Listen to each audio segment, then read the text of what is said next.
एक बार जोरदार तालियां।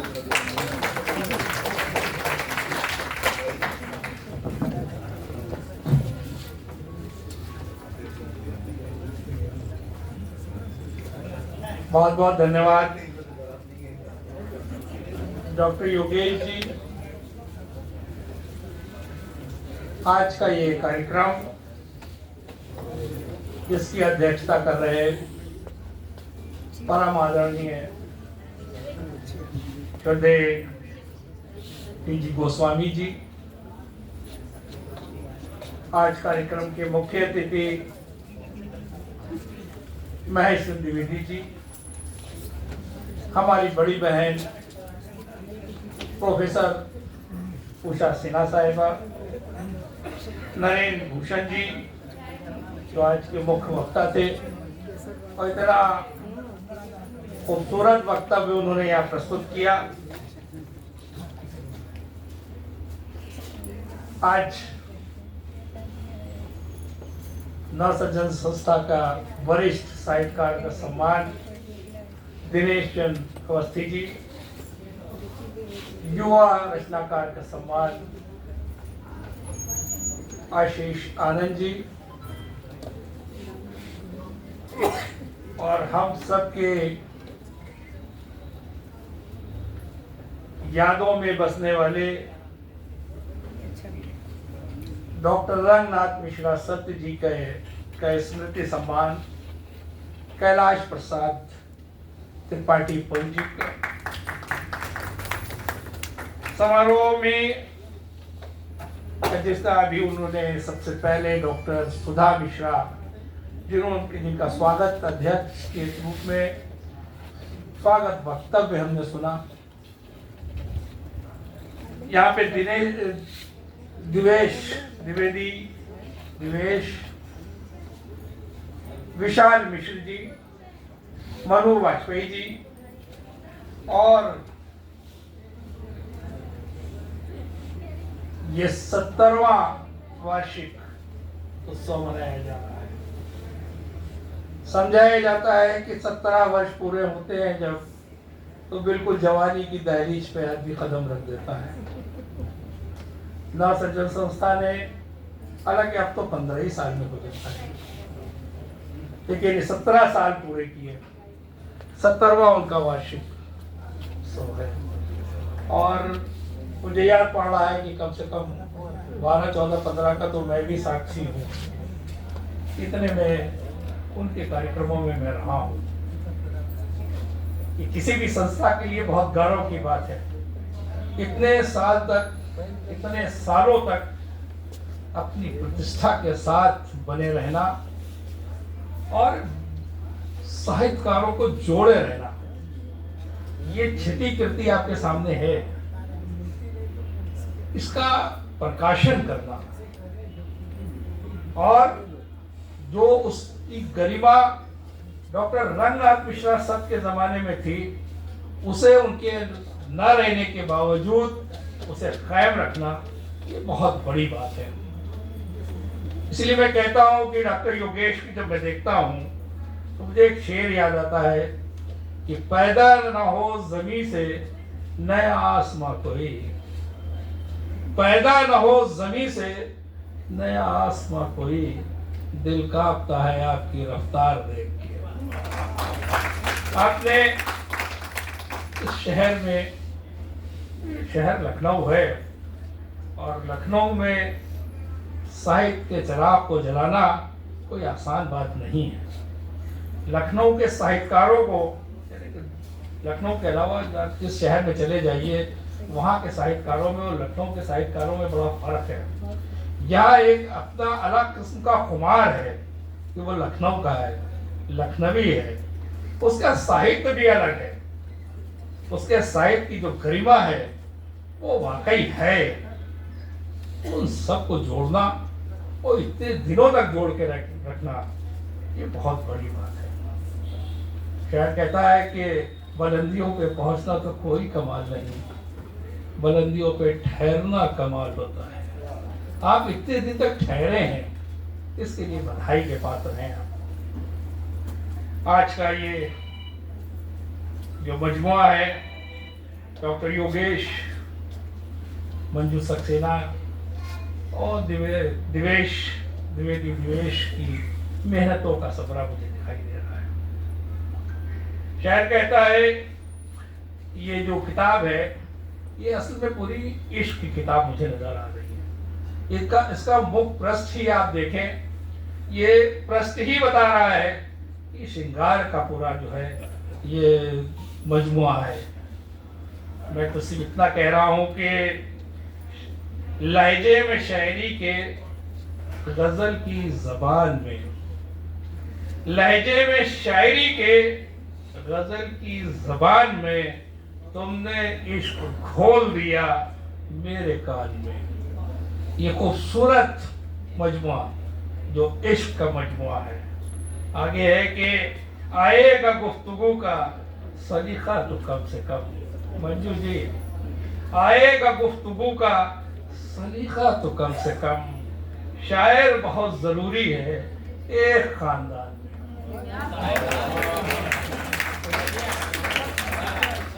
लहजे में शायरी के गजल की जबान में तुमने इश्क घोल दिया मेरे कान में।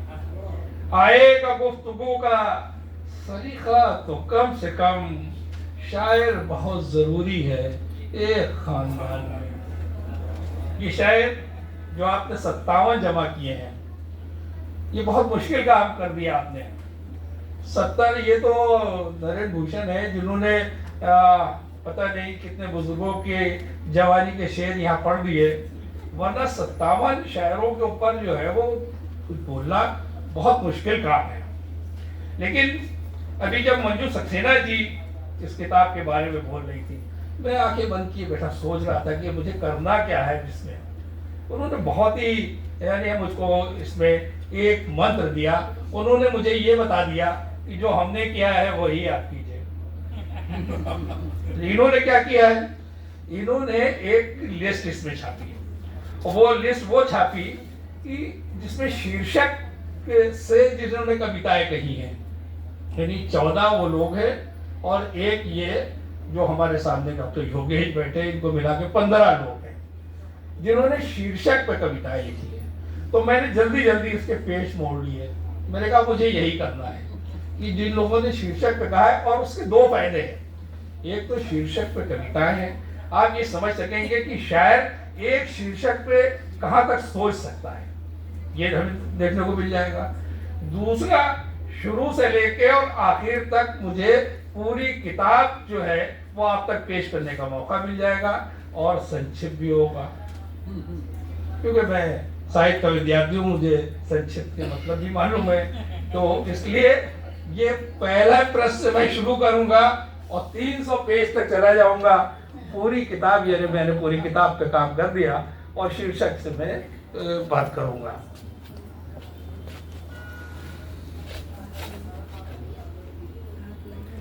नरेंद्र भूषण जी ने भी पढ़ दिया ये योगेश जी की वह तुम हो। अब इसे तो मैं छोड़ देता हूं और इसके आगे मैं बढ़ता हूं। हालांकि लिखा हुआ पढ़ना बहुत मुश्किल काम है। शायर ने कभी कहा कि पढ़ रहा था जब बिना चश्मे के मैं अपना कलाम, पढ़ रहा था जब बिना चश्मे के मैं अपना कलाम, साफ लिखा था 72 मैं बेहतर पढ़ गया। मतलब लिख के पढ़ना मुझे आता नहीं है। और इंतहा तो तब हुई जब तालियों की गूंज में 1 अक्टूबर लिखा था और मैं 11 कबूतर पढ़ गया। ऐसी गलती हो सकती है पढ़ने में, लेकिन बहरहाल देखिए ये इस पुस्तक के सबसे युवा कवि प्रेमचंद सैनी जी हैं।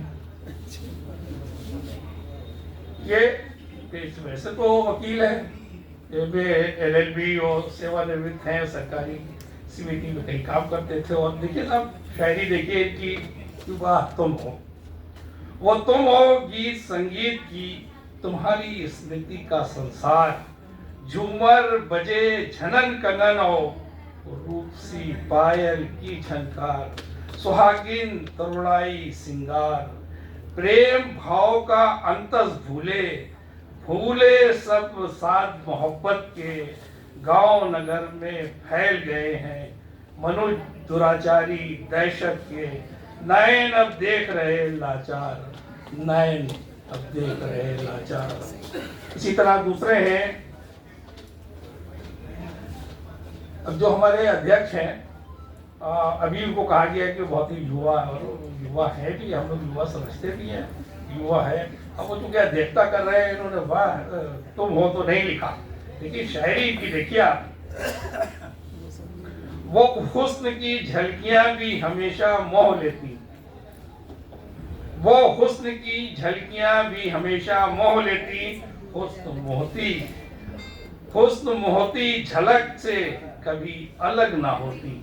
यदि जो एक बार देख लिया वो उसे देख ही लिया, फिर उससे छोड़ा नहीं।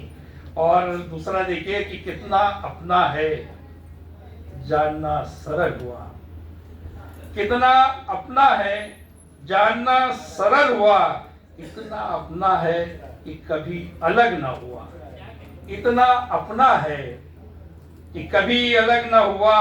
और बेहद अजब गजब है रिश्ते जमीन आसमां के, बेहद अजब गजब है रिश्ते जमीन आसमां के, ये फलक सर जमी से कभी अलग ना हुआ। ये वो आप देखिए कि हम दूर से जब देखते हैं तो ये जमीन और आसमान हमको मिलता हुआ दिखाई देता है, लगता है कि ये हमको यहाँ तो बहुत ऊंचा दिख रहा है, लेकिन वहाँ वो गले मिल रहा है। आप देखिए क्या फिलॉसफी है, शायर का यही कमाल है कि वो अपनी बात को कहाँ से उठाता है और कहाँ ले जाके पेश कर सकता है। इतना गंभीर शेर इनके ये जो मतला है गजल का, वो इन्होंने यहाँ प्रस्तुत किया है। ये तो मैंने ऐसे तबरुकर कह दिया क्योंकि सदर हैं और सदर की हमको लाज लगती है और सदर के बारे में कुछ ना कुछ कहना ही है, इसलिए उनका ये शेर मैंने पढ़ा। देखिए ओम नीरव जी है, ओम नीरव जी कहते हैं कि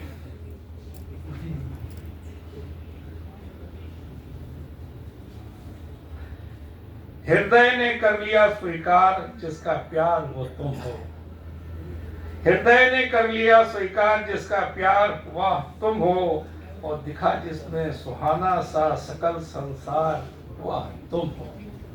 ये शीर्षक पे अलग अलग तरह से लोगों ने कहा है, आप उसे देख सकते हैं कि मेरी यादें, मेरी यादों, मेरी तमन्ना, एहसासों में रहता कौन, मेरी यादों मेरी तमन्ना, एहसासों में रहता कौन, जो निशब्द कहता है सब कुछ संग मेरे वो तुम हो।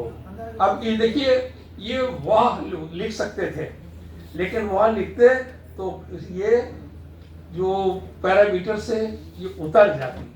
देखिए शायरी तक, इसलिए किताब आपकी अच्छी है। अभी जो यहाँ पे कहा धनभूषण जी ने, ये खुद मंजू जी ने कहा कि त्रुटियां जो है वो बहुत कम है। आजकल जो शायरी हो रही है वो बड़ी अजीब हो रही है, वो पैरामीटर तो देखे ही नहीं जा रहे, लेकिन किसी किताब पे देखने को मिलते हैं।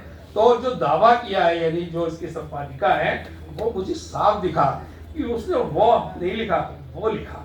वो लिखते ही ये पैरामीटर से उतर जाएगी, उसका ख्याल रखा गया इस किताब में। और ये हमारे और कोई नहीं, बिल्कुल युवा जो कभी ये के सामने बैठे रविन्द्रनाथ तिवारी जी हैं। इसलिए मैं इसकी तारीफ कर रहा हूँ कि अगर व्यक्तित्व खूबसूरत है तो उसका कृतित्व जो है वो भी खूबसूरत होगा। शायरी जो है वो ऐसे ही की जाती है। इसमें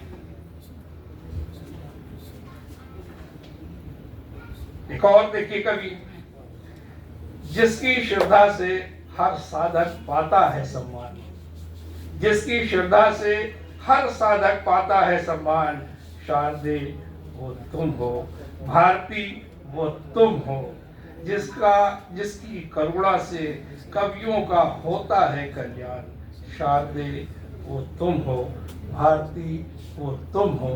ये हौसला प्रसाद त्रिपाठी कुमार तरल जी हैं, जिनका भी आप शुरू में ये सुन चुके हैं। माँ शारदे को बेहतरीन, यानी इश्क जो है वो सिर्फ और सिर्फ जाती नहीं होता, बल्कि जहाँ नज़र लगा ले, जहाँ तक नज़र उसकी पहुँच जाए, वहाँ इश्क होता है। ये इश्क जो है वो माँ शारदे से भी हो सकता है, इस धरती से भी हो सकता है, माँ भारती से भी हो सकता है, और अपनी अर्धांगिनी से भी हो सकता है। इसलिए मैं कुमार तरल साहब की ये जो इन्होंने प्रस्तुति की है, ये पेश किया है, ये मैं उसके लिए उनका बहुत उनको बधाई दे रहा हूँ।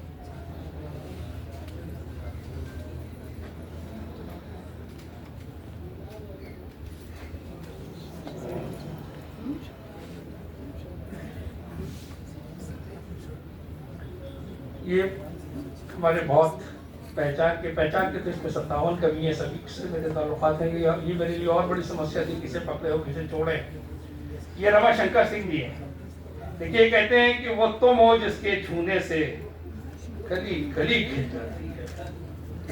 वो तुम हो जिसके छूने से कली कली खिल जाती है, बिखरा कर सुगंध उपवन में भ्रमरों को ललचाती है। सुमनों का सौंदर्य सुशोभित भी होता है तुमसे ही। तुम हो तो ये प्रकृति धरा को अनुपम कोश लुटाती है। ये रमाशंकर सिंह है, और वाह तुम हो, उन्होंने इस पे अपनी कविता लिखी है। इसमें तेज नारायण ताही श्रीवास्तव जी हैं, वो हास्य के कवि हैं। मैं उनको बहुत ज़माने से जानता हूँ। ये जो डॉक्टर रंगनाथ मिश्रा सत के जितने बहुत करीबी शिष्य थे, उनमें से एक बड़ा नाम तेज नारायण राही का था, और वो हमेशा हास्य के कवि होते थे। लेकिन जरा देखिए, वह तुम हो लिखते वक्त वो माँ का वीणा जब बजता है, माँ का वीणा जब बजता है, तब प्रकृति का कड़कड़ सजता है। श्वेत कमल जब खिलते हैं, स्वर शब्द परस्पर मिलते हैं। यानी हास्य का कभी भी किसी भी विधा में वो लिख सकता है। ये इसका प्रमाण है तेज नारायण राही का की कविता जो है।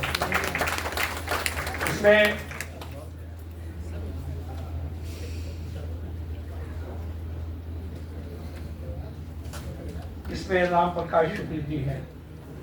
राम प्रकाश शुक्ल कहते हैं कि जो मेरा आराध्य है, जिसके बिना संपूर्ण जीवन व्यर्थ है, जो मेरा प्रेम पात्र जिसके लिए मैं हूँ, वाह तुम, जिसके लिए मैं हूँ, वाह तुम।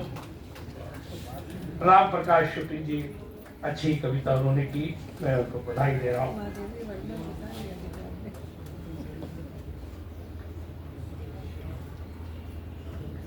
डॉक्टर परवीन त्रिपाठी जी हैं, बसंत। वो कहते हैं कि सने पांव थे इस दलदल में। अब देखिए, शीर्षक एक है और प्रस्तुति अनेक है। सने पांव थे इस दलदल में, पोहा पो और मन चंचल में, पोहा पो और मन चंचल में, क्रंदन करता घुटता था दम, तू मैं से हो बेदम। बीड़ा जिसके लिए उठाया, बीड़ा जिसके लिए उठाया है, वो तुम हो, वो तुम हो। इसी तरह देखिए कि मैं जल्दी चल रहा हूँ, आप घबराइए नहीं। मैं हाँ, ये यहाँ जो भी आ रहा है वो इतने भारत कह रहा है। मैंने भी कभी कहा था कि ये जो डॉक्टर योगेश है, लखनऊ में एक जमाने में तांगा चलता था, मैंने कभी कहा है। और तांगा पता नहीं कितने लोगों ने देखा है, मुझे नहीं मालूम, आपने तो शायद देखा ही होगा। तांगा देखा है तो तांगे की जो घोड़ी होती थी, वो तांगा का जो चलाने वाला होता था, वो हाथ में एक वो रखता था चाबुक, चाबुक में पीछे लकड़ी और आगे कुछ और बंधा हुआ होता था, और वो धीरे धीरे तांगा लेके चलता है। लेकिन उसकी जो लकड़ी है वो उसकी पीठ पे ऐसे ऐसे ऐसे रगड़ता रहता था। बहुत आराम से वो उसकी घोड़ी जो है वो चलती थी, लेकिन वो उसकी नजर रहती थी, घूम घूम के पीछे देखती रहती थी वो कि अब क्या होने वाला है। और इसे मालूम था कि रफ्तार उसकी कितनी रखनी है। जब उसे जरूरत होती थी वो चाबुक ऐसे नचा के और सट से मार देता था। तो वो जो घोड़ी है वो हमेशा नजर रखती थी चाबुक पे और उसके हिसाब से अपनी चाल बनाती थी। आज मेरे ख्याल साहित्यकार भी वैसे ही अपनी चाल जो है वो बना के चल रहे हैं कि ऐसा ना हो कि कब योगेश जी कहने हैं कि बस। तो मैं भी घबराया रहता हूँ इनके कार्यक्रम में। देखिए ये एक और हास्य का कवि मिल गया मुझे, दिवेश द्विवेदी दिवेश। अब ये कहाँ से लोग शायरी कर रहे हैं, बड़ा कमाल है ये। किन किन विधाओं को, अब सारी विधाओं पे ही चले जाएंगे तो बाकी लोग क्या करेंगे। कहाँ गए दिवेश जी? जिस पर हमने सब कुछ वारा वो तुम हो, जिस पर हमने सब कुछ वारा वो तुम हो, जिससे संवरा जीवन सारा वो तुम हो, जिससे सब। ये देखिए आगे, अब ये हास्य कवि थे, अब सारी विधाओं पे ये लोग करेंगे, ये काम करेंगे तो दूसरे विधाओं में दूसरे लोग क्या करेंगे। जबरदस्ती लिखवा लिया, चलिए जबरदस्ती आप ऐसा लिखते हैं जबरदस्त, तो फिर क्या कहने फिर आपका, तो सारा काम आपसे जबरदस्ती ही कराना चाहिए। जिस पर हमने सब कुछ वारा वो तुम हो, जिससे संवरा जीवन सारा वो तुम हो, जो हर क्षण के सुख दुख में सहभागी, जिसके बिन अब नहीं गुजारा वो तुम हो, जिसके बिन नहीं गुजारा वो तुम हो।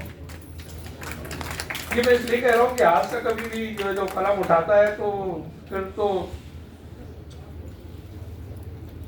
ये देखिए अमर श्रीवास्तव है, ये कह रहे हैं कि अंधियारे जीवन में जिसने मार्ग दिखाया, अंधियारे जीवन में जिसने मार्ग दिखाया वो तुम हो, वह तुम हो। हर कठिन परिस्थिति में जीना मुझे सिखाया वह तुम हो, हर कठिन परिस्थिति में जीना मुझे सिखाया वह तुम हो। अंधियारे जीवन में जिसने मार्ग दिखाया वह तुम हो।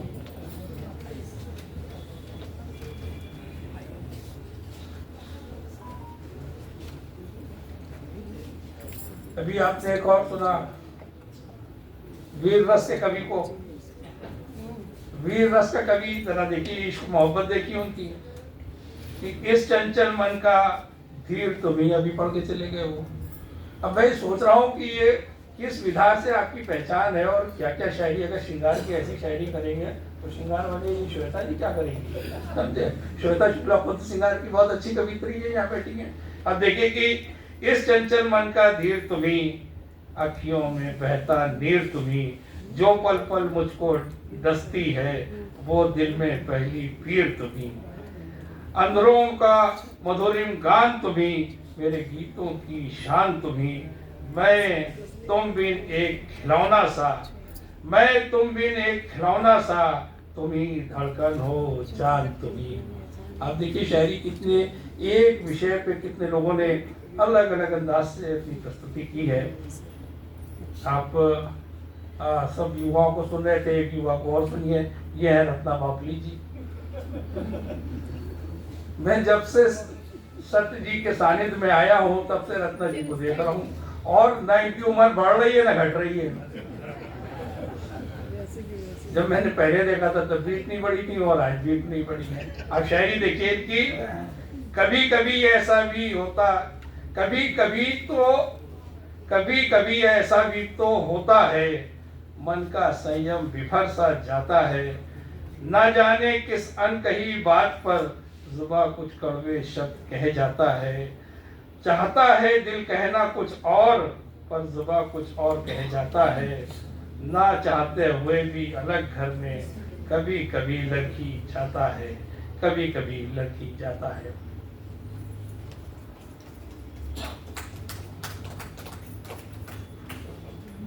अपर्णा गुप्ता जी यहाँ है नहीं है, देखिए कह रही हैं कि तुमको देखा नहीं, इनका तो बिल्कुल कमाली अलग ही है बिल्कुल।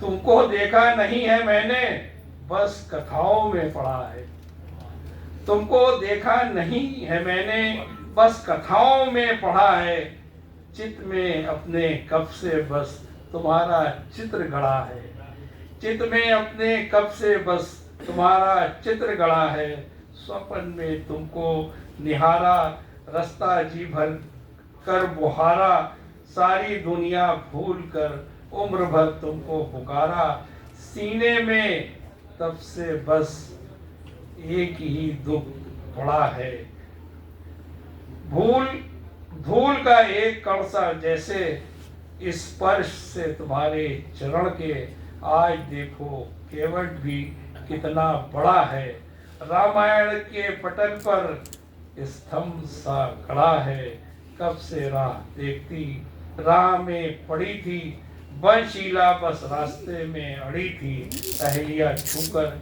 जिसको सारा तुमने, एक ही रूप तुम्हारा मैंने जड़ा है।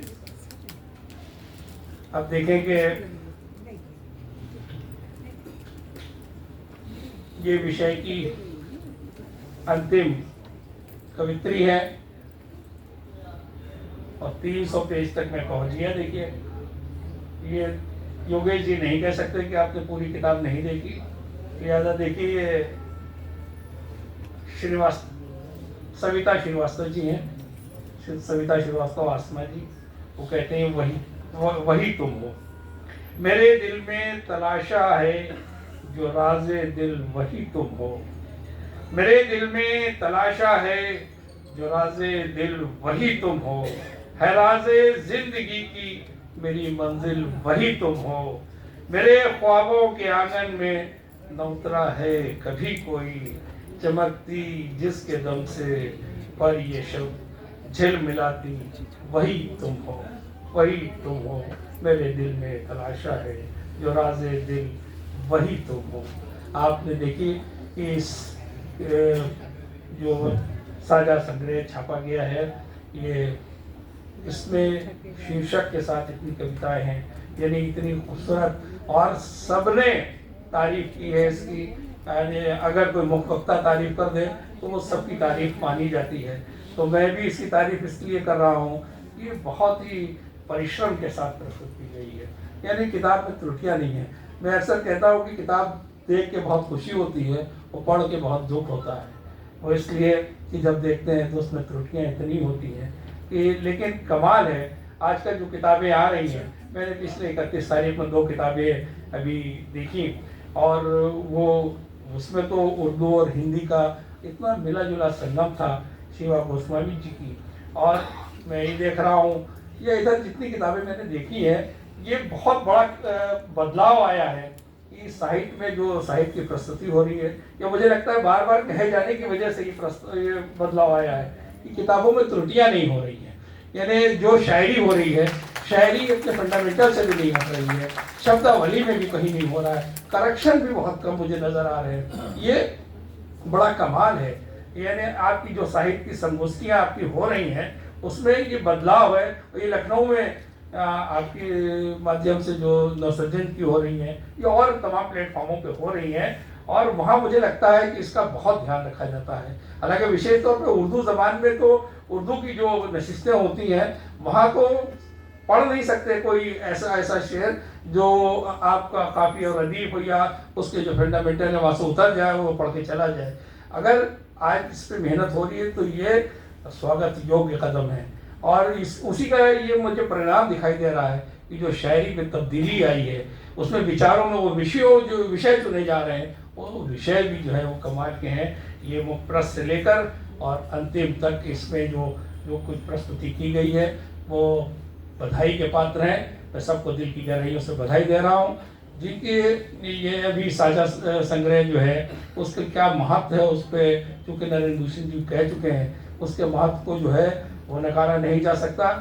वो किताबों में अगर मेरे पास से किताब चली जाएगी तो किसी न किसी साहित्यकार के पास ज़रूर बच जाएगी। यानी साहित्य को बचाने का भी एक माध्यम है, साहित्य को पढ़ने का भी एक माध्यम है साझा संग्रह। और साझा संग्रह जो संस्था शुरू करती है, यानी मैं तो नहीं देख रहा हूँ कि किसी और संस्था के जरिए शायद ये हो पा रहा है, लेकिन नवसृजन कर रही है।